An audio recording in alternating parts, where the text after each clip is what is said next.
Good morning, everybody. Those of you that will be joining us on this live, we are trying our best to deal with all the technical challenges every time we have the show. This morning, I am going to be talking with the area representative for Buku Mount Pleasant, Mr. Sonny Craig.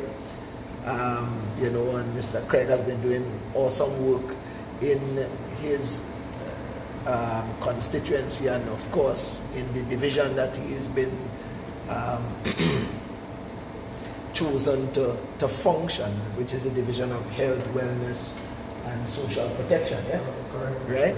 And so we're going to jump into that conversation, and we want you to join us. You can send us a message if you so desire as we engage the conversation here on the Street 91.9. This is Tobago Speaks, and I'm talking with Mr. Sonny Craig. A very pleasant good morning, and greetings. This is another day that we are thankful for. We have life and we have health, and this is another edition of Tobago Speaks here on the Street 91.1 FM, 91.9. I don't know, it may be something I ate over the weekend. Yeah, that's that. And I am talking with Mr. Sonny Craig. Mr. Craig is the area representative for Buku. Let me see. You're not here yourself there, Mr. Craig. What kind of thing is that? Nothing at all? Nothing at all. All right. Well, we had to fix that. But Mr. Craig is the area representative for Buku Mount Pleasant, and been doing a fantastic job in this seat. For want of a better phrase. And when I say seat, I don't just mean like seat in an election, but in the driver's seat, as it were. And also, Mr. Craig is the Assistant Secretary in the Division of Health, Wellness and Social Protection, and doing an amazing job there as well. And so, we want to start the conversation this morning. First of all, Mr. Craig, welcome to the street. And thank you for joining us here on Tobago Speaks. How are you doing, man? Excellent, and peaceful. Good morning to the world. Good morning to those who are listening online, diaspora, all around the world. We are very happy. I'm very happy to be here this morning. Yes. To have this conversation with Secretary Baynes. And of course, I have to join in being thankful to Street 91.9 FM for affording us this platform from which we could really speak the things and really have the public in general a good understanding of what obtains in the journey, this political journey called Tobago Municipal Assembly. So I'm happy to be here this morning. Yeah, man. I mean, you look happy. You look happy. Well, the weekend has been good too. Yes. The weekend, I just didn't get in this sea back. Yes. But I mean, we can't live a life looking back all the time. Right. There's always today. Right. I want to jump off the conversation, Mr. Craig, about the journey, running your ambition, first of all, to run for a seat like Buku Mount Pleasant, that was under the leadership or held in trust by Mr. Ansel Dennis for quite some time.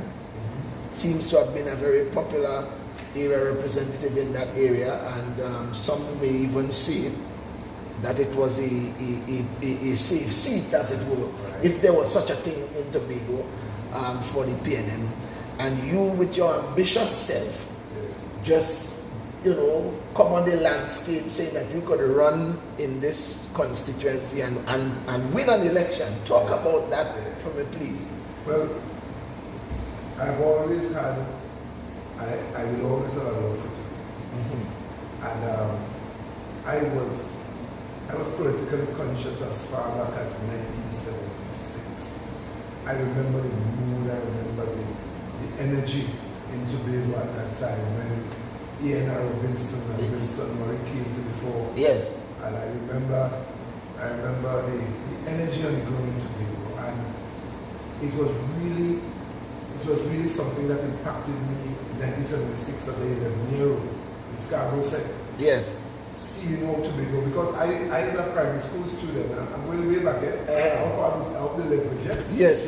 Well, I won't tell if you're going back too far. Yes. I went back, I was in primary school in the days of Wilbert Winchester and Basil Pitt. These were the P&M guys running Tobago East and West at the time. Yes. And the first time I went to Trinidad with the school choir for music festival, I was able to make the comparison from the get-go. We went down for a field trip, and I was able to notice the vast difference in the development of Trinidad compared to Tobago. Right. The roads, the infrastructure, the sense of industry. Yes. And I was a political student. I was watching what was happening because I knew Tobago deserved better as far back as that time. Right. I witnessed the change, and I witnessed Robinson and Murray starting to gradually change the landscape of Tobago. I saw so much hope for Tobago in those years. Okay. And that campaign basically ran from 1976 all the way up to the year 2000, around there when Mr. Orville London came to prominence. Yes. During those years, I saw us move from receiving direct buses from Trinidad to service to Tobago transport needs to brand new buses coming. I saw where I was a young man when buses used to go away in Castara. Yes. Buses on the way to Castara because the road was so dangerous every now and then. And I think I can remember two in my lifetime. Buses going away and we're losing precious lives. Yes. And when Robinson and Murray came, they changed that into the point where they started to use smaller buses. And these buses were labeled Tobago House of Assembly. They were grey buses, labeled Tobago House of Assembly. And as a teenager, I was totally impressed. Right. And when the 2000s came, I recall the chain of events that led to the change, because during the 24 years from 76 to 2000, I saw the PLN mount fantastic campaigns, awesome campaigns. Yes. I remember the boat coming from Trinidad with all the party groups on point Spain and all around Trinidad. So when they said Moto came before election, Tobago was awash with music and PLN vibes. Yes. And still, Tobagonians went to the polls and voted for. No, talk about that, because because that is something that I've seen repeated itself in the time of the PP government era, right? Where, I mean, elections and election campaigns are like theater. Like theater in these days is a considerable amount of money thrown at it and so on. And you will think sometimes on the surface from what appears that he who has more corn is feeding more fowl, that kind of thing, you understand? But that seems to not apply in the Tobago context, whether it's for the PNM or against the PNM, you understand what I'm saying? Because that which you just raised, the Tobago voter has always seemed to have his own mind and makes up his mind around different circumstances. That's right. Because we remember I was a part of the move in the PP government at the time. The PP government was very, very popular and all of that with the amalgamation of the different entities and so on. But as it came to the Tobago THA election, I mean, regardless of everything that the PP government did, we saw things that we've never seen before in an election campaign. If you remember, one of the largest political meetings that I have ever seen and have been a part of was a PP government campaign meeting in Tambridge Square. We saw electronic billboards across the island. We've never seen those things before. Yes, a tremendous amount of resource was thrown into that campaign, but somehow the message of the PNM at the time resonated with the Tobago voter, and in spite of all those things that were done to win an election, the Tobago people voted the complete opposite. You understand? So that stays true and speaks to the Tobago voter. And the Tobago voter votes around issues that they deem to be endemic. And you see, sometimes we could trivialize certain critical things in a conversation. When I saw TSTT, management from Trinidad, if they came to Tobago, they would use a special word. We know the Tobago situation is unique. Yes. And when they said Tobago is unique, I always sat and listened carefully. What makes us unique? Right. And I think this is why the country is called Trinidad and Tobago. It's not Trinbago as we like to call it jokingly. It's two different cultural entities that make up this country. And the Tobago voter, I remember during those same years I described, they were able to make a comparison. And this is what is happening in the present politics of Tobago. Those who are against Tobago do not want us to make enough traction so the voters could make a comparison. Anytime we make enough traction that the Tobago voter could look at the last 21 years and make a comparison to what we could accomplish in 4 years. That could signal the almost, and I don't want to say permanent, but the almost permanent demise of the BNF. So there is a constant movement afoot to ensure that anything we put our hands to do for the benefit of Tobago does not come to fruition. And so this is how the politics is going to be played out with the construction of the road, with whatever campaigns, whatever we have in mind. This is how it's going to be. Because during those years I described, during the 80s, the late 70s, the 80s, the 90s, I saw some fantastic campaigns. I saw this time, and the funny thing is that the PNM seems to have a resource base, a funding base that is never diminished or never runs low. Because every campaign is a powerful campaign. I mean, sorry. Go ahead. Finish your point. The Tobagonian, kudos to the Tobagonian. He doesn't allow himself to be trapped. Listen, during the coup in 1990, there was massive looting in Trinidad. And not one parliament, one shop in Tobago was touched by a looter. And this says that we assess things differently.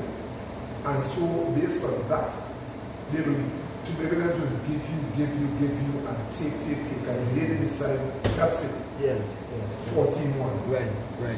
What you were saying? Yes, well, I mean, the facts is the facts, as things have played out in this space and so on. The landscape of Tobago has always been a different landscape politically and so on.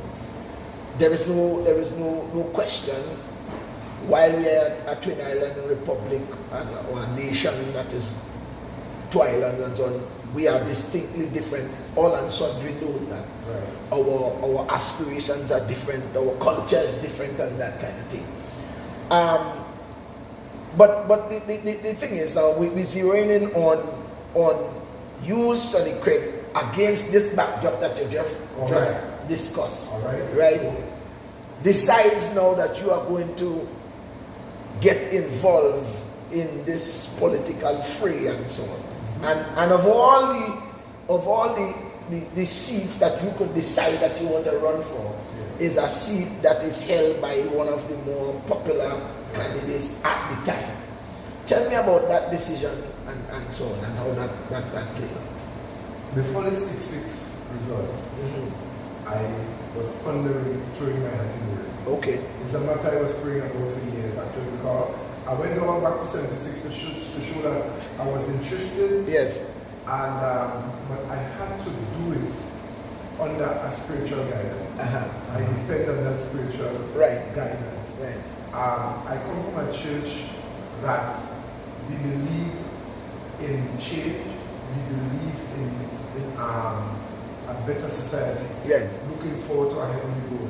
But politics is not necessarily something that is championed and encouraged. I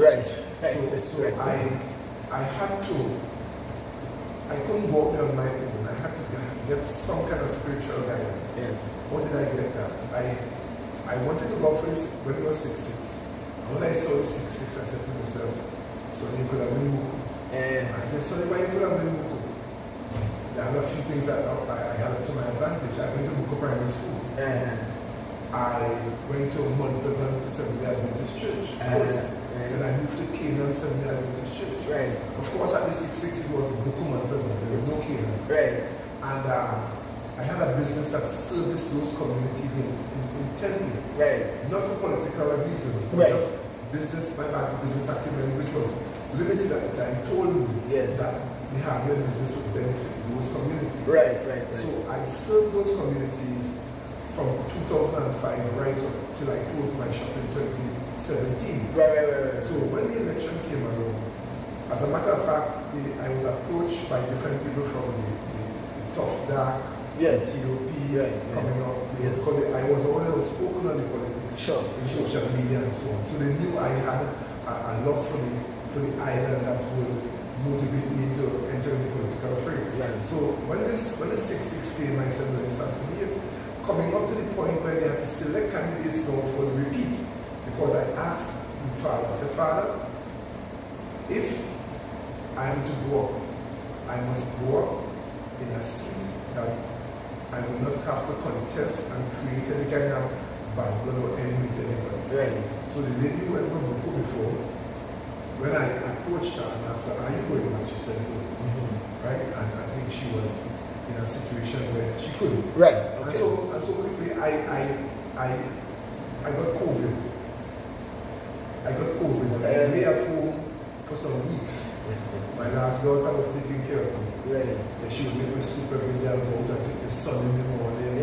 And then Mr. Cowan called me to know, I said, Mr. Cowan, let me go and son, we'll talk after. Right. And the day I got over, it came to me like I thought, like it came to me very forcefully. So this is it. No, you made a point there that because while ultimately these decisions should be made if you are a man that is so disposed with spiritual guidance, there's no question about that. I am the same in that regard. But there were other circumstances that reinforce your confidence. The fact that you have some kind of history in this environment. You understand? Buko Primary School, Mount Pleasant, SDA Church, Canaan SDA Church, that kind of thing. So the area that you are aspiring to represent, your motivation is not just while it is very important, your spiritual support, but rather also just you being involved in some respect in the area. And I think that is a critical point. And we are very, very similar in that, because I grew up in the Bethel area and so on, and kind of have a sense of what happens in and around the environment. I was living in Susolands, that kind of thing, and paid attention to the political dynamics of the area. You understand? Knowing what Bethel was, and Bethel is rather for all these years, that kind of thing, and so on. But seeing the annexing of these other communities, the chicken train, as it were, you understand, to overwhelm the dominance of an opposition group, which in terms of voting was very small when you compare the other attached areas.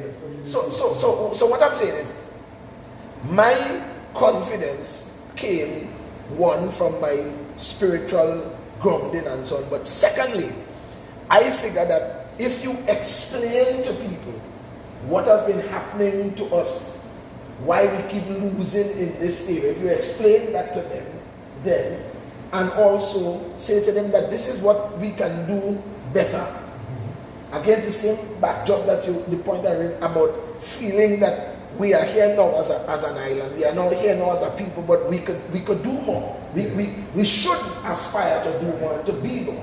You understand? And those were the things that drove me. I think one of the things that has been most impressive to my mind about your entrance into the fray, one was your bravery, of course, and now I have an appreciation that is not just bravery, it is tactical sense. You right? You understand? And also talk about the fact that you have won this seat by a close margin, yes, but you won nonetheless.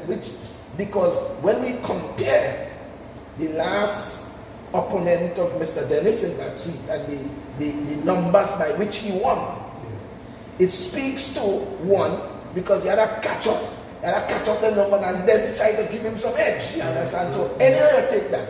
I do not see your victory, whether it's by 1 vote or 2 votes, as just a skin and teeth. I see it as a major accomplishment because of the amount of ground you had to cover to get there. You understand what I'm saying? So I always salute that. Now, because of the constituency itself and how it has been run over the years and the philosophy and the feeling of that constituency, you come in now as a man, I don't know, I can't remember how long, that because that constituency has been under the leadership of the PNM for quite some time, 41 years. I didn't even know so much. How was your initial entrance into that as area representative? Talk about that. No, you're going to the point where I won the seat. Yes. Right. Okay. I think one of the interesting, if you allow me, I'll just go back one step. Yeah, go ahead. I remember during the campaign, I frightened dog. If you want to keep me out there, I put 2 big dogs. But somehow during this campaign, I was fearless. Right. I was fearless in going to do this job. Because and I'm convinced that God wanted me to do this job, no dog can stop me from having a conversation. Right. And I saw dogs back away during the campaign. Yes. So he's coming back. I'm coming. Yes. On one day I met the whole PNM Sharili Muko Point. Yeah. And music truck along from here to Ulamumu. Yeah. And if you hear the slam on that truck, and they are blocked on the street out there and they're coming in the flag with flags and rags, and me and one of my supporters walking in the front, and she said, so we cut through the shortcut and go across. I said, no. And I walked into the crowd. And they are around me with red flags. And I'm in my black jersey. It was such a beautiful moment. Because I felt so covered, I felt so awesome at that moment. And I asked one lady with the flag, I said, can I have a roll with you? And she came close to me, I said, Tobago needs your support. Tobago needs your support. Would you give me your support? And others will say, don't talk to him. Because there's power in the world. I came, I was sent. I wasn't fearful. Right. So now we go to the point where I won the seat. And I won the seat in a time when I saw, you see that safe seat concept? That safe seat concept allows politicians to take people for granted. That is true. And I saw that there was a lot to be done. Now, you know, the person that I am, I knew my opponent in the bank. I knew him as a drummer on stage in concerts. I was master ceremony, so I never had a personal problem with him. And it is very immature to take this thing personal. Right. But we are fighting against a system. You know, recently some guy came up against me online and fighting me concerning how am I allowing so many Trinidad contractors to do so much work in Tobago, right? But when it's online, it could be very mischievous. So I had to let him know that you are a member of a Trinidad party. So your Trinidad party would come to Tobago and dominate the politics as they like. But I cannot have a friend of mine from Trinidad without contracting Tobago. And then of course I told him the truth. They were actually paving the streets in Boko. There were 3 specialist workers working on a specialist piece of equipment that Assemblyman Trinidad James brought in to do the work. And every other worker on that project was a member of the THA Division of Infrastructure Staff. But these guys are so mischievous, and online he jumped and he got all his disciples to come in to attack me. So, because the flick that I put up showed 3 fellows of East Indian descent. Yes. 2 controlling both sides of the equipment and 1 at the master. No, but Sonny, I mean, I don't want to drop, but that particular argument that they are using is hypocrisy to the highest degree. Yes. Because we go into the next point shortly, right? Yes. They have been trying since what? That election of way back from 2009, back then, to bring this race thing in the Tobago politics and so on, and because they won an election over it, they figure that dog still hunts, but it does not. You understand? Because that's not in the DNA of the Tobago people. And the hypocrisy of it is that we are finding out that under their tenure, a significant amount of contractors from Trinidad do work in Tobago and nobody wants to talk about that. You understand? So that is the thing. So when I don't even bother to engage that kind of conversation, really, because the facts is the facts, and we're going to get down to the very same book. Right. When we get into talk about the broad walk, we're going to find out where the contractor's from. But here's trouble. Yes. When I came in, I had a fair idea of the physical needs of the communities, because you glean that from your walks. As you walk from house to house, you gather an understanding. And you could see that there was neglect in the communities. Not just Buku, one president, and Canaan. Canaan had a blessing because Canaan Bonaparte was paired for years in the politics. Yes. Canaan Bonaparte, Crown Point. But I didn't see as much of a challenge, although there are challenges. Infrastructure challenges are across the island. Sure. So when I looked at it and I saw that the support that they got from Buku, there's a temptation to not fuss behind it because of the vote for me. Right. And I'm so proud of the people of Buku and present. Yes. That pride is a motivator to me, because if PLM could lose a quote-unquote safe seat, I cannot sit down and say that, okay, they like me now, so I inside. No, because the mantra on which I campaign is being able to deliver. Sure. Let me fix this. Yes. And there are a lot of issues to be fixed. Right. Even up to today, there are still a lot of issues to be fixed. And the boardwalk is one. Yes. But I can identify others. Right. I'm working on them because we recently completed the book of playfield. Yes. But I see that. I mean, I come into all of that. Right.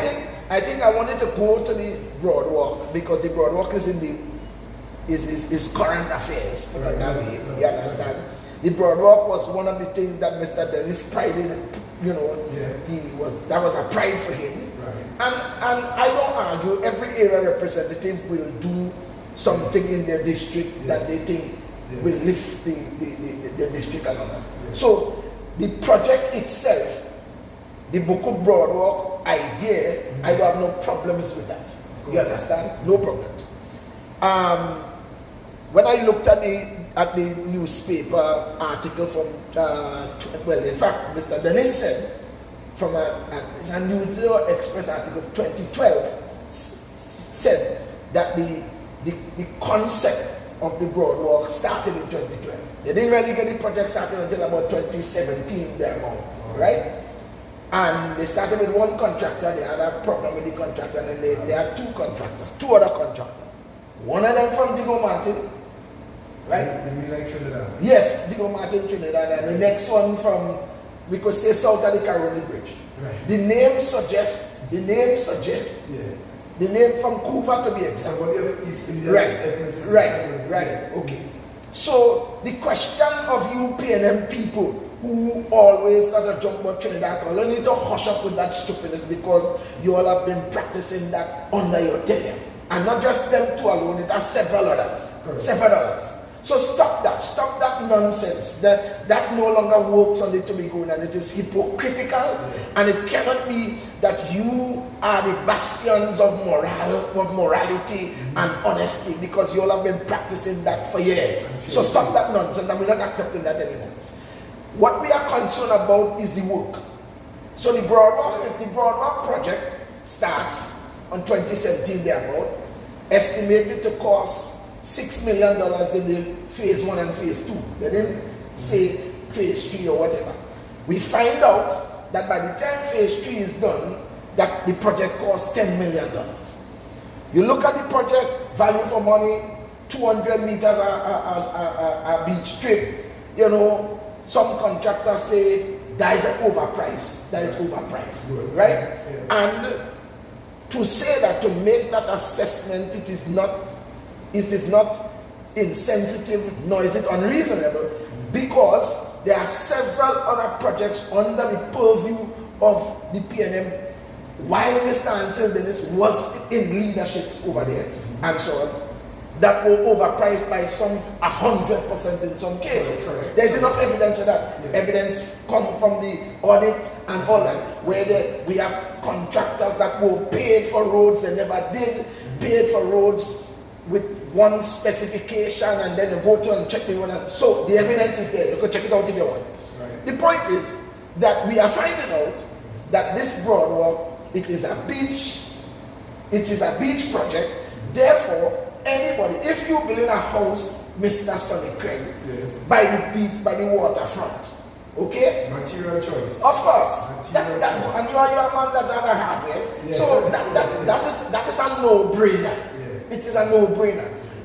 While we know that sea blast will damage anything eventually, correct, but you know that this is a project by the water, so therefore you will find the most applicable material to do the project that will give you value for money and last as long as you can last. Sea blast resistant. Right. Sea blast resistant. I like that too. Sea blast resistant. So that to me, anybody with common sense will know that. Right? So we see URP workers go down to do some repair work on the boardwalk. I don't know what material on the boardwalk. I walk on the boardwalk a few times. Me know what material they use initially. I didn't know much the cost and project and all that kind of thing. Right? Right? So in the repair work, we are discovering that they use pitch pine originally to do the project. Regular pitch pine. Right? And people trying to defend that. I see Mr. Pereira online trying to defend that and talking as such a stupidness. You understand? Right? And I see Mr. Dennis want to go alive and all to try and defend the stupidness that he do. Right? Or presiding over. Let me put it that way. Okay? So you as an area representative, you as a man that on a hard way. You understand what I'm saying? No, which is a good point. It's a good point. So you know about material, you know about when a man come and tell you building a house by the seaside or inland or whatever, you can give recommendations. Yes, right? Yeah, if I could jump in. Jump in, man. That boardwalk has to have the consistency of a boat build. Yes. That boardwalk taking the same treatment or maybe a little less than a man who owns a boat. Mm-hmm. And you don't use drywall screws on a building boat. Right. Gypsum screws. Them screws make for gypsum work. Right. Those are the screws they use on the boardwalk. Those screws, when you build a boat, you use brass. Hold on. They use gypsum screws on the boardwalk? I'm telling you. Trouble is this, man. So you build a boat. Yes. Is that kind of brass to go for, or copper, something that is durable. Yes. Withstand the harshness. Yes. Salt come out here. Yeah, that's true. So that, and the next thing about it that screams is that recently more than one person has fallen because the footpath where the strips of lumber comprise the essence of the walk. It's board walk. Yes. So you're walking on board. Yes. Those boards apparently were put down before they were cured properly. So the boards are twisting over time. As they dry properly, they're twisting. Wait. No, but I want you to explain that to me because I have an issue like that. Explain the choice of the choice of material. Yeah. Explain that particular process, as it relates to curing of wood and the impact of it not being cured and so on. Explain that. So the general or the thing that the lumberjacks do they will, as they take down the tree, some leave it on the ground, or they will strip it up into board pieces. Yes. Leave it up in a particular angular way against a rack, and leave it there to be cured with time.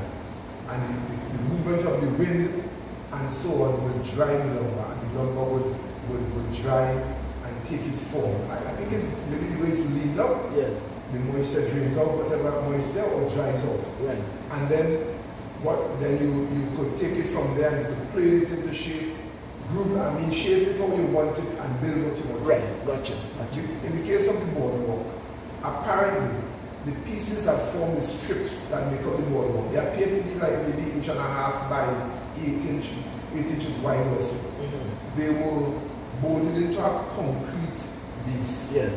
Most likely anchor bolts used, but whatever was used, the boards are now taking on a different shape with time. Gotcha. And the shape means that when you walk, you don't have that flow. Right. We have 2 tourists have fallen already, stumbling to these edges. Okay. Because the board is drying up and creating a hump, an upward curve. Gotcha. And people are falling. Okay. Now,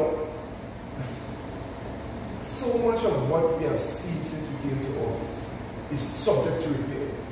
Not just the boardwalk, but as you go around the island, a lot of the infrastructure is subject to repair.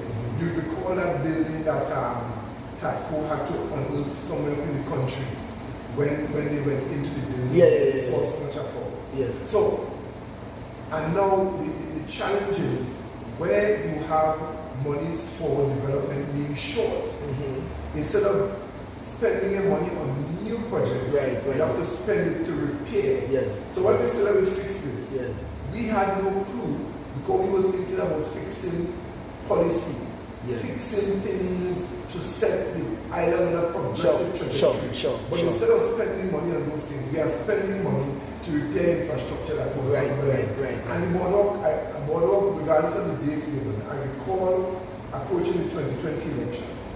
This is one of the projects that was designed to woo the voter and to have them see the potential for another PMN. Another tour of duty for the PMN. Right. I understand. So this, as many other projects, was rushed. Yes. And if the intention was if the team took too long to come, they took whatever they could get. They had to finish it last. I got you.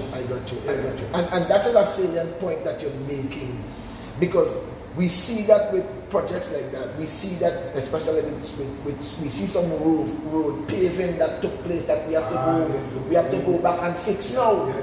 You understand? I think in Bethlehem Grange. Yes. In Bethlehem Grange, brother.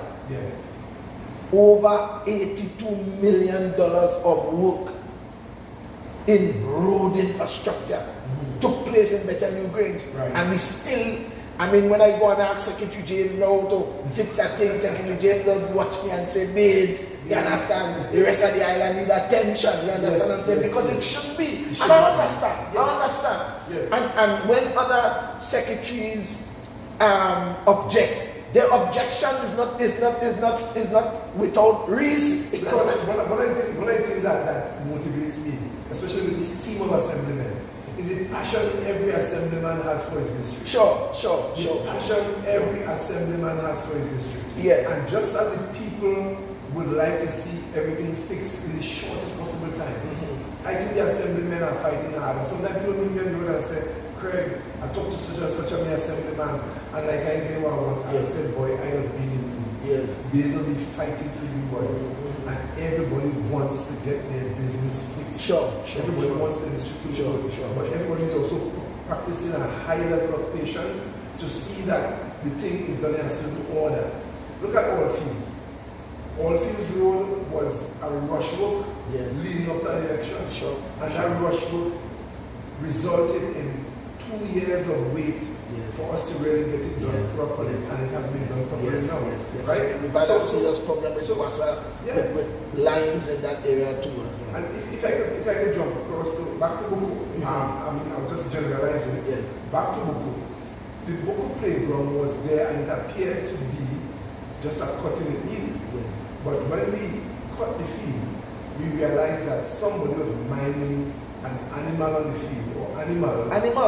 But not sheep. No, listen to me. Say the thing as the thing is. Mr. Dennis and them allowed people to have horses on the field. Right. And so now when the field is wet and the horses trample and walk about and it goes dry, it leaves these indentations. Yes, You yes. send your child out to run, they come over there and Sure, sure. The whole field had to be resurfaced, for want of a better word. I don't know the landscaping word, but we had to bring in more than 60. Perhaps it's refilled. We had to bring in more than 60 loads of dirt. Yes.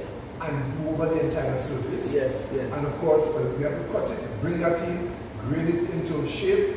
Thank God for Mr. Sam, the best grader operator in the country. Right. He graded it beautifully into shape, and now we just are waiting the topsoil to give it that final. Right. Well, I've seen some images of the work done on the field and so on, and especially because of the emphasis that we are putting on having sporting facility optimized to try and treat with some of the challenges we have in our various communities with our young people and providing them opportunities to burn off some of the energies that they have. Yes. You understand? The young people in Buko Point especially are asking for this. Yes. And you know, sometimes when I do interviews, Buko Point comes to the fore so much. But Mount Pleasant has a field. Yes. Last year we spent some time on Mount Pleasant. All right, under the leadership of the name is slipping me now, but he got the field back up and he got the sprinklers going. Mr. Levine, I think. Mr. Levine is his name. So 1% is good. Right, I remember. Canaan is to be fixed after we finish with Buku. Right. Canaan has field could capture 2 games simultaneously. Yes. So we have a half that we could go with until we get the other half. Right. But Buku Point had nothing. Right. So we have to get Buku Point. People are asking for the field. And a lot of the other districts, we could hold your little tournaments and so on. Buku Point, we have to take teams to other areas, but we can't host a tournament. Right. So one of the things we want to do as soon as this field is player ready, we want to host a tournament. But of course, when you have a new thing, you must try it out one time. It would be and it would be fitting to have Buku return to the TFA competition. So I'm looking to field a team. Right. Some of the young guys who sit down on the corner, they said Mr. Craig guys to play football.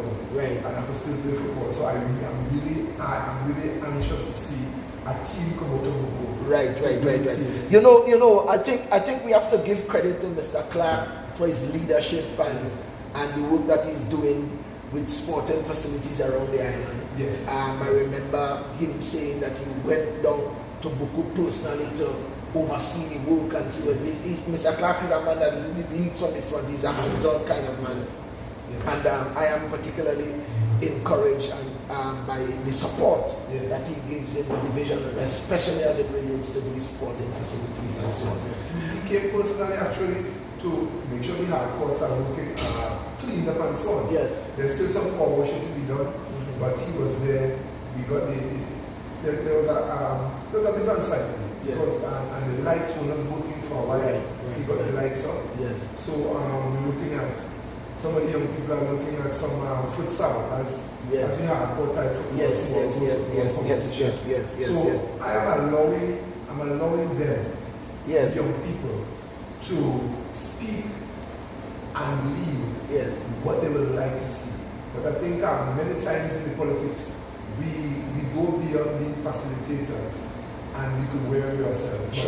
But there is so much brilliance, so much energy in the young people. If they have ideas, I'll back them and help them to bring these ideas. Right. Got you.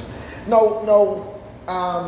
we kind of moving across to, you realize that the talk emphasis starts in Buku and we're talking Mount Pleasant. Mount Pleasant has emerged as a very interesting community. Yes, it is. And incidentally, their sport day is coming up next Monday, and they have done a fantastic job in building that franchise over the years. Yes. You understand? Building an indigenous product. Yes. You understand? That attracts so many people.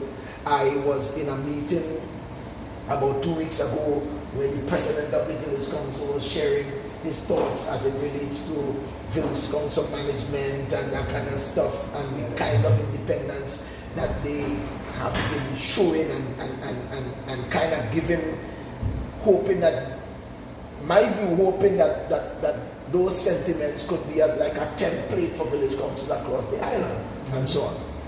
And talk about the Mount Pleasant part of your constituency and so on, and how you've been treated in that. I am blessed to have the two major boat race events in today. Yes. You get through. The only two. Yes. And I came and I met the product. Yes. And I am a part of the mature bunch of politicians who would not seek to change a product or remove something for political bias. Well, they can't remove that. That is one of its kind. Yes. We could only strengthen it. Yes. And I remember as a child going to Mount Pleasant and bodybuilding and all was part of the package. Yeah. And those were men like Chicken and Poppy and yes. doing bodybuilding shows and then go to it. Yes. So Mount Pleasant has a rich history also. Sure. And their product is ready for the spring. For next week Monday, like now. Yes. It will be a buzz as things begin to warm. Yes. So we have Mount Pleasant coming on stream. We have some work to do in Mount Pleasant, and I will say that the boat race in both villages has taken my attention away for some extent, but I have staff looking at the other areas. I think one of the main challenges we have in Mount Pleasant is unemployment. Yes. And the unemployment that is happening, I think it's across the island. The employment, I ask people when they come to me asking for assistance. Yes. Sometimes I ask them, what is your dream? What was your dream? Right. When you were a child and you were going to, let's take it back as far as primary school, what is your dream? Right. And we realize that in Tobago, a lot of people have stopped dreaming just to get food in them. Just basic subsistence. And so we find people are adjusting their expectations just to get a money. All they want to do is get money in their hand. Yes. Where there was a time when maybe in our time, you pin down to an ambition and you steer your life towards that ambition. Now, through some movement of time, through some disappointment over the last, I like to say 21 years, people's dreams have been dashed. Yeah, and I don't jump in because you're making a significant point there. Because human beings generally, by divine design, you want to be a pilot. You have some kind of ambition, but circumstances can derail ambition. Yes. So we have perhaps a political system that was not optimized to facilitate dreaming and indigenous thought and that kind of thing. We have to also throw in there, I think reasonably, the monkey wrench of COVID-19 that exacerbated that kind of problem. You understand what I'm saying? So part of what we are doing as an administration, in my humble view, is not just fixing infrastructure and trying to provide subsistence of people, but we also are working hopefully on the psyche of our people. That's right. We have to do some philosophical work as well. That's right. You understand? Yeah. And I think this is why I am so elated and excited about the watchwords or the theme about making this the greatest little island, because it is not a baseless, arrogant rhetoric. It has the underpinnings of ambition of our people. But if you look, that's an international approach. That's why there's an Olympics in it. An Olympics is not just to find the fastest human on the planet, but to find which country has the fastest human. And countries go out there, bring their best soldiers to the front, to see who could carry away the gold medals and so on. And so that aspiration is a motivation in itself that you cannot deny. Because if you want to be the greatest, you want to be the fastest, you want to be the strongest, what's wrong with that aspiration? I see nothing wrong with it. And I think that if more islands in the Caribbean were to think that way, we will see a totally different. Sure.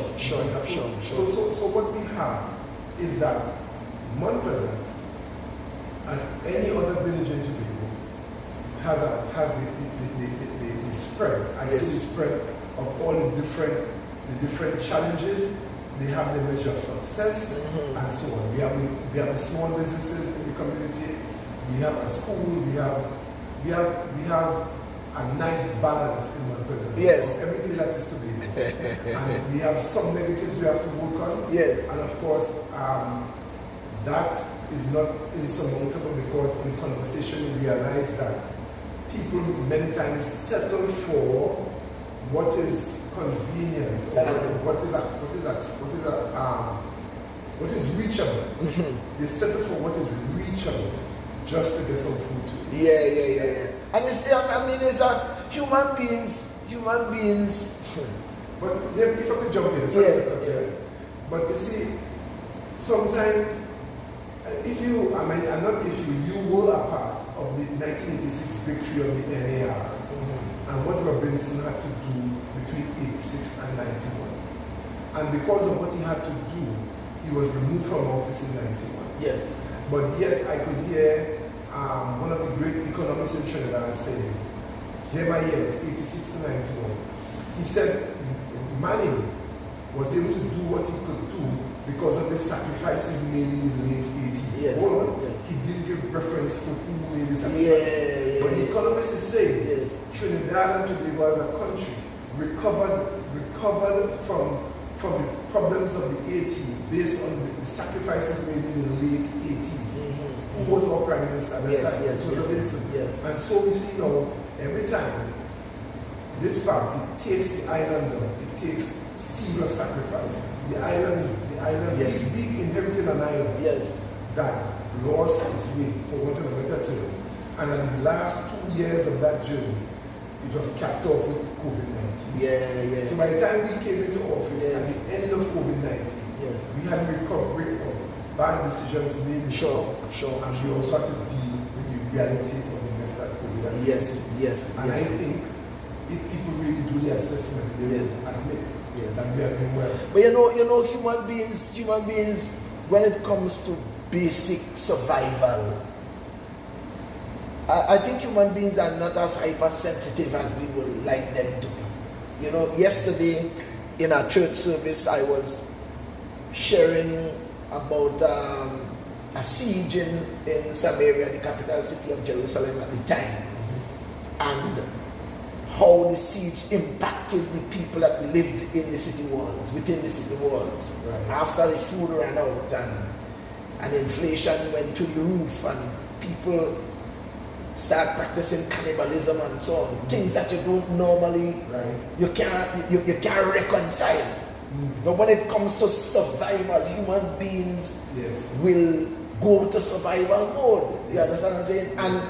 And we understand it. Sometimes it's difficult for us to reconcile. Sometimes we wish people will say things differently or operate differently. But people have been pushed to the brink of being almost not slaves in the Tobago space. You understand? The mind is that you depend on these people for pittance. You understand? You take what they give to you. And if you don't, they beat you into subjection. If you are in any place of prominence, if you are a contractor, if you are aspiring public servant or whatever, and you oppose things that are done, they find a way to get rid of you. They find a way to devastate your life and your livelihood. So you have a kind of fear, you understand? And they never seem to provide an environment for people to thrive and to actualize and to be independent. And to practice that democracy. Indeed. You know, it's a sign of a really mature political society when you could speak your political convictions into the space without fear of retribution.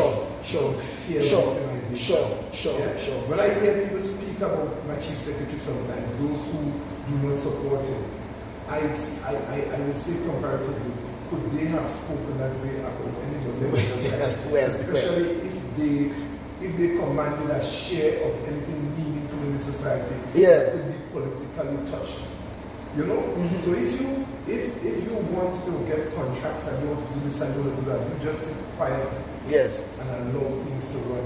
Right. I see what you're telling me. Yeah, no, we some people just say in the audio, that's why I tell you. I mean, and the purpose of this, we have a Facebook Live running, It's for the purpose of others who may want to take advantage of this program. This is a radio program, and we don't have all the infrastructure here to kind of just send you a link where it is much clearer. So we're trying with that. We know we have some audio challenges. I've told Mr. Craig to use his big man voice, you understand, so that yes, that it could be heard. And we're trying to work on that. Yeah. But I think the where we want to take Tobago to is risky in a sense, because it is pioneer work, right?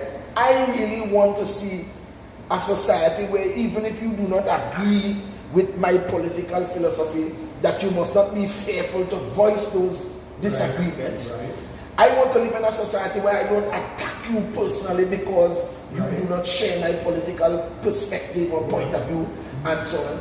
I want to live in a society where we are responsible in how we treat with each other as human beings. Yes. That you don't go in a conspiracy to try and sully my name because you are not in the corridors of power. You don't go and get a fake profile to say all kind of nasty stuff that you know you can't say. If it were you, actually, you will face the courts for doing it. You understand? And try to lead society down a pathway because of your bitterness and your envy and so on. You try to co-opt other people sometimes who are not even a part of your bitterness. Yes. You understand? Because you're so coward. Yes. You are such a coward that you will set up a fake profile to spew all kind of evil things about people, right? That is what you will do. Lies and so on that you spew on people just to try and destroy their character. I keep saying that life is about sowing, and what you sow, you're going to reap it. And to all you fake profilers, I can't say it enough, who hide behind these guys and say all kind of things about people, your day coming, mark my word. Your day is going to come on a day when you're least expected. That's right. You understand? And sometimes things that don't affect you, it fall on your children and people that you love. Correct. You understand? Because some things are generational. Yes. Right? The evil that you mean for people, those evils have a way of revisiting you. The psalmist was right when he said, whosoever diggeth a pit shall fall in it. That's right. You understand? But sorry to cut you. The Tobagonian is not coming, but I have to say that the Tobagonian is here. He is alert and he's conscious. Yes. And I believe with all my heart that this journey for Tobago is a different journey. Yes. The one on which we have embarked. And I'm saying that we just need to continue the path that we are going. We need to continue to be upfront. I have faulted our team for not blowing our horn enough. Yes. Many have said, I am torn when I say that, because I was reading it yesterday in the good book. Yeah. Right? When you do arms and you do good things, don't let nobody know. Yes. Right? Yes. So what I'm hoping is that the people who are benefited would stand up and speak and say, listen, I used to be walking 100 steps to go home every day. Yes. I wish there's somebody in that neighborhood would step out and say that. Yes. Somebody in Buku would say sooner or later that, when that field went down, I was 12 years old. Yes. Now, I lost all 19 years and I've never been able to play football in Buku. I'm now 19 because about more than 7 years that field has been down.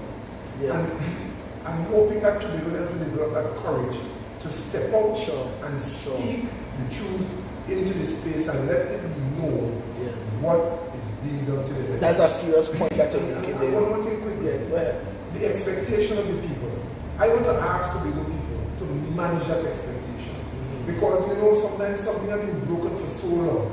With a change of administration, you're hoping that simultaneously that thing will be fixed immediately. Yes. And it's not realistic. Yes. It will not be fixed immediately, but it will be fixed. Yes. Every single broken thing on the island is noted, and I know the Tobago people will not let us forget our commitment to fix these things. Yes. But it will not, and there is a kind of politics being played against Tobago, and I want Tobago people to notice it. Because what you do is that you create problems. Yes. You have the answers, but you hold it back. Yes. And try to come in like a savior. They're family and them. Yes. Let them fix all it. Let them fix it, but we ain't give you no money. Yes. So we'll give you short money. Right. They only pay $160 something million. Yes. But let us struggle. Let the people see like they can't do it. Yes. Like they can't do it. Yeah, you see that point I'm making there? And let me bring this up. A group of sportsmen, footballers from Tobago, right? Supposed to go to somewhere in England for some tournament. Right? They apply to the Ministry of Sport and whatever for support a long time ago. At the 11th hour last week, the ministry tells them they can't support them. Send them to the THA. Right? Yeah. The amount of money they need is about $1.4 million. You understand what I'm saying? Yeah. So one of the ways to weaponize the things against the Tobago, the THA, is to try and make the Tobago people figure, well, put you in a position, promise the people and them thing, wait until the 11th hour and tell them no, you can't do it no more. Yes. And then palm them off on the THA for the THA to come and support the thing. Right. A part of the thing that we ain't budget for. Yeah. We have several things that we're gonna take care of. You wanna find this money if you do, and if you don't, then there's some kind of negative thing about the THA. That is the kind of thing that these people are doing with the wicked self. And you know when we presented our package, and the Minister of Finance was able to say, after he read it and he spoke the budget into the House, he saw the merit in the plans, and his comment was blocked. Yes. Because he knew it would not happen by money, it could only happen by luck, because he knew he was going to give us to see that this thing come to fruition. Brother, listen. You have to say good luck. Listen to me. This fight that we're in, every possible agency, every possible tool in the hand of the PNF is used to weaponize against the Tobago's of ourselves. Yeah. Every tool. They use the financing, they're weaponizing that. They're weaponizing state agencies, whether it's security forces, whether it be licensing, weaponize everything against the Tobago people to try and make the life or make governance difficult for us. And then do you know one of the greatest weapons they use when you're done? The slap part you just said?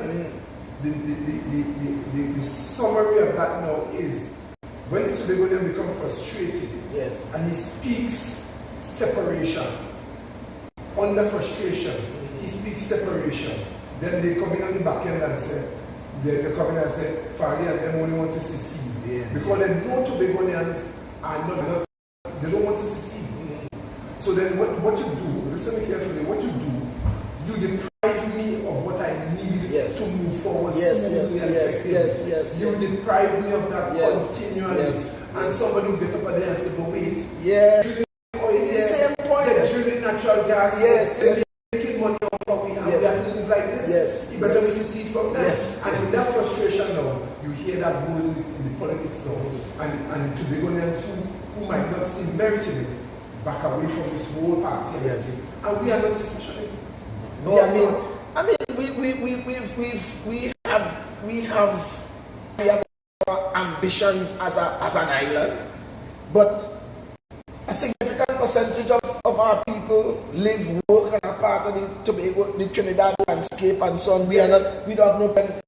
I think there's a misunderstanding of what our message. It is skewed by those for their own benefit who try to skew it. That we are against Trinidad, and that cannot be true. You understand? It cannot be true. We are just saying that according to the rules, according to this constitution that we are governed by, that we should be treated equally, and that is all that we're saying, that we fed up at being treated like second-class citizens and all that. That had to stop. That is what we're saying. There are things that are on schedule that is supposed to be our responsibility. We want to be left alone to take those responsibilities. That's right. We want you to respect this, our administration at Tobago, just as you say you were respected before. We want, when you come as a minister, and as the Prime Minister said, that he has spoken to all his ministers and told them that they must have a cordial relationship with their counterparts in Tobago and so on. Yes. You mustn't operate like you didn't get the memo. You understand what I'm saying? But right? There's also the part where in the termination of finances, where you leave massive amounts of Tobago development money in the hands of ministers in Trinidad. Yes. Why are you doing that? Yes. Why does Mr. Gonzalez have to come here to lay pipe when it's something that's our responsibility? I'm telling you, and he's one of the most disrespectful ministers that have in that government. Why? And I'm speaking to Tobago that is listening to me on the radio. Yes. Think about it carefully. I remember Ashwood Jack trying to stop a Barbara Green back those days were RS Jaguar. Yes. If you're old enough, you remember. Yes. Selling cars now, we used to need Jaguar cars. Yes. And there's Ashwood Jack standing in the road blocking a paver. Yes. Spreading around the Barbara Green. And he's shouting about the sound of the tractor. You should not be paving roads in Tobago. Yes. This is the responsibility of the Tobago House of Assembly. Yes.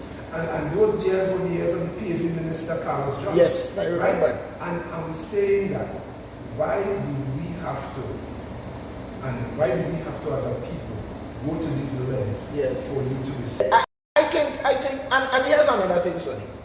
I am of the view to it that this animosity is constant back and forth, that those things are all with the usefulness to it. The Tobago people are going to spoke that. Yes, you understand, right? And not all the ministers, but some of them have no respect for the Tobago. You understand what I'm saying? The Prime Minister included. And you see, because you set the tone there for your minister to follow. You understand? We have not forgotten how we handle this matter with the chief administrator. We have forget that. We have not forgotten his utterances. We have not forgotten how we come up in Tobago and what he had to say about Councillor Orr. We have forget that kind of thing. You understand? We have not forgotten the kind of unilateral decisions that he has made on behalf of Tobago without even the decency of a conversation. We have not forgotten these things. And therefore, you set this kind of climate, and some of the ministers will follow because they think that's what it's supposed to be. But the thing is, if you, how do I put this? Let me try. If you create a certain kind of animosity in the space, these guys are professionals at creating the animosity and pulling back. Create it and pull back. Yes. And when they pull back now and we respond, here responding about people because they look as if their hands are clean. Yeah. And these are the old. That's why a lot of old people meet me and tell me, tell the chief for me, they don't disrespect the Prime Minister. The Prime Minister is a big man, he's an old man, and you see they use these, the weapons. One activist was telling me on a television program that in his day they used to go down 3-4 hours and sit down with Mr. Manning and have conversation, and then when they come back they used to get the money. I said, but why? If the money is earmarked for today, right, and they're not releasing it on time, why must you go down and sit down to beg for what is yours? Indeed. And the Tobago people listening, you need to understand that these things ought not to go on for our children and our children's children. No. This could be sorted out, of course, in one sweep. Of course, this could be sorted out, and our children and grandchildren need not go through this. Yes. Because see, we are the generation that slept on this carpet like this. Yes. We are the generation that slept on the vomit stain carpets of the Gelton and the tea stain. Yes. And the panorama. Yes. And the other next one inside. Remember the vomit comet? The condom. But to be going and go through some kind of pressure in a brother. No, but we have reached a point where the pressure appears normal. Which is most frightening. Yes. I went on a plane to Trinidad and I met a well-respected to me and wrote together. We separated at the piano. Yeah. And when I found a committee at the 17th floor of the financial complex, there he was sitting at a table with 12 other guys to decide whether or not the piece of land I'm living in Tobago should be agricultural land or residential land. And I had to catch a plane to go to Port Spain. Imagine that. To have that conversation. Men make decisions about land tenure in Tobago in Port Spain. 12 of them and one of us. Yes. Yes. And I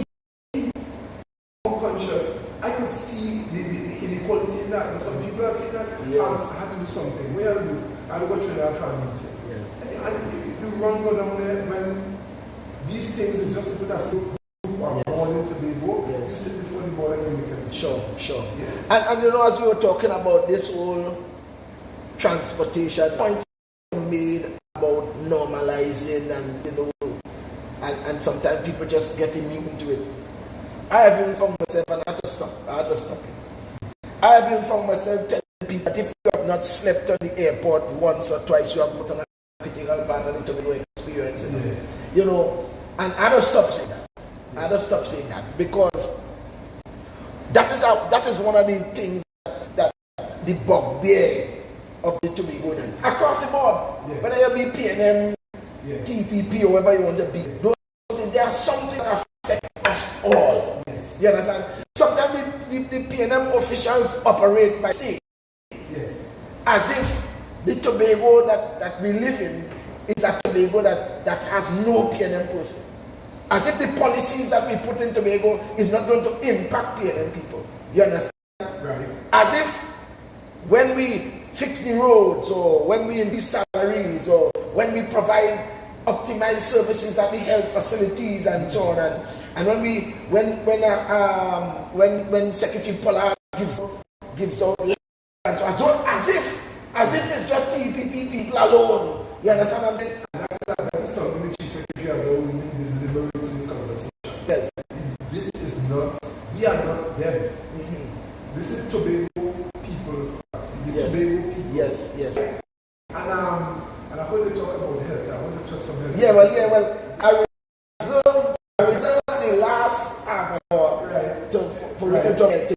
I know some fantastic things happening at health. So I want us to take a break to 9:30. You want to take a little break. Yes. So you take a little breather, you understand, and collect your health thoughts. We are politicians talking. Right?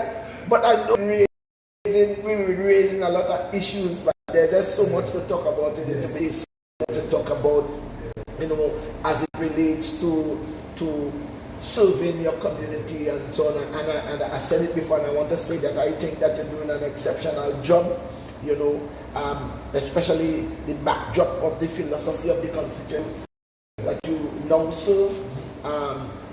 And I think that those are things that we should speak about. The point that you made about us not perhaps blowing the trumpet hard enough. There is a kind of humility, I suspect, that permeates our reading that sometimes can border on not being healthy. And if there is such a thing, and let me explain one thing. Politics require people knowing or seeing that you're doing something. Yes. You understand what I'm saying? Yes. Right? So a lot of the things that we have done have been done in secret because we say we just get to do the secret. Well, when I say secret, I get you. Yeah. Without cameras, lights, action, and everything. In Betandu Grange, for instance, one of our class in Bukumong Pleasant is unemployment. Yeah. I started there, right? We have found, and when I say we have found, made recommendations, point people and get people employed, 120 something people thus far. If there's a list in my office with still an next 100 and how much people. Yes. You understand? There are so many people at the THA could employ. Right. You understand?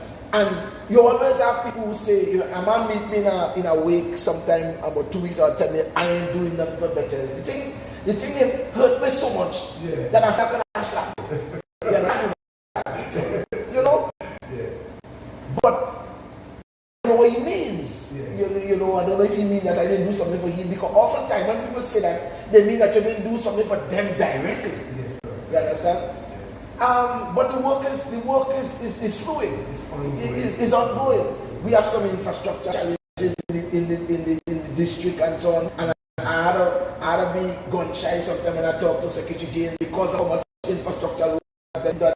And other secretaries in other areas of Tobago need infrastructure work and so on. You understand? The entire island. So sometimes But you see, when I tell people that, people don't always appreciate that, because people have needs and figure that they want to needs. And I understand that. Yeah. I want to ask you this question. If you think, and we will come back with that, because we want to take a break and come back with the conversation, right? Yeah. If you think that we have raised the expectation of people too high. Yeah, I want to answer that question, all right? We want to take a little break, and then we'll come back. I'm talking with area representative for Buku and also the assistant secretary in the division of health, health and wellness, social protection, Mr. Sonny Craig, right? So we're going to try and take a break, and we're coming back to you. All right, stay there.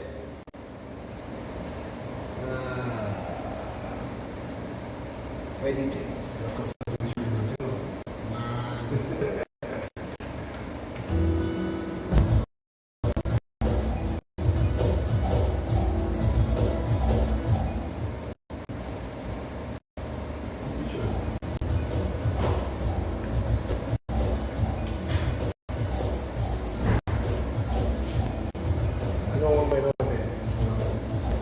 Before I leave here today, two things going on. So, I'll show me other plating here. So, I'm going to have what is that?